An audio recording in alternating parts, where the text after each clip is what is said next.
नमस्कार साथीहरू। जो नेपाली कांग्रेसको विशेष महाधिवेशन देखेर जो खुसी हुनु भएको छ नि तिनीहरूलाई मेरो एउटा सन्देश छ ल।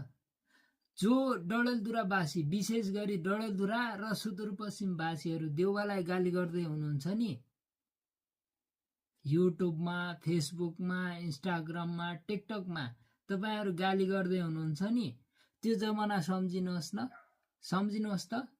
तपाईहरुको चिठी पुग्न, इन्डियाबाट चिठी पुग्न, काठमाडौँबाट चिठी पुग्न र सुदूरपश्चिम बाहिरका जुनसुकै जिल्लाबाट चिठी पुग्न, सुदूरपश्चिममा चिठी पुग्न कति समय लाग्छ? त्यो समय सम्झिनुहोस् न आजभन्दा।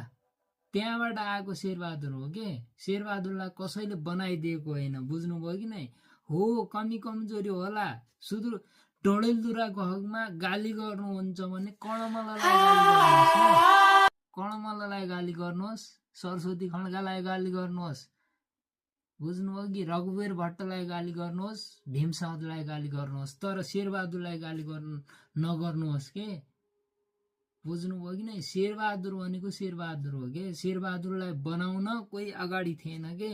अहिले जसले कर्णबहादुरलाई बनायो, जसले सरस्वतीलाई बनायो, र जसले रघुवीरलाई बनायो, जसले भीमसाउदलाई बनायो नि, त्यसरी शेरबहादुरलाई बनाउने मान्छे थिएन के माथि? बुझ्नुभयो कि नै?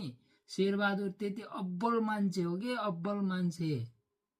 त्यही भएर शेरबहादुरको कुरा काट्नुभन्दा पहिले त्यो कति 50औं वर्ष पछाडि सम्झिनुहोस् के त्यो अवस्था, जसले सुदूरपश्चिमलाई चिनेको थिएन के? बुझ्नुभयो कि नै? अहिले तपाईले गाली गर्न पाउनुहुन्छ मजाले। कमी कमजोरीहरू छन् शेरबहादुर त्यस्तो नराम्रो मान्छे होइन। मैले बुझे अनुसार, हुन त म शेरबहादुर नाति भन्दा पनि नाति पनाति लेभलको मान्छे हो, तर शेरबहादुरको इतिहास, शेरबहादुरले सामाजिक सञ्जालमा भएका शेरबहादुरका विभिन्न टीका टिप्पणीहरूलाई सुन्न पाएको छु। त्यो सुन्दाखेरि शेरबहादुर देउवा नराम्रो मान्छे होइन जस्तो लाग्छ के? अस्ति मात्रै जेनजी आन्दोलन पछि पनि शेरबहादुरले भनेकै थिए नि, म सहर्ष नेतृत्व हस्तान्तरण गर्न चाहन्छु। तर शेरबहादुर वरिपरि बस्ने मान्छेहरूले कसरी शेरबहादुरलाई घुमाए त्यो बुझ्नुहोस् न। विशेष गरी सुदूरपश्चिमवासीहरू, सुदूरपश्चिमले शेरबहादुर देउवा जस्तो नेता पाउन जुगौँ कुर्नुपर्छ, बुझ्नुभयो कि नै? तपाईले सामाजिक सञ्जाल पाउनु भएको छ यार, तपाईले टिकटक पाउनु भएको छ, तपाईले सबै चिज पाउनु भएको छ, गाली गर्नु पाउनु भएको छ के?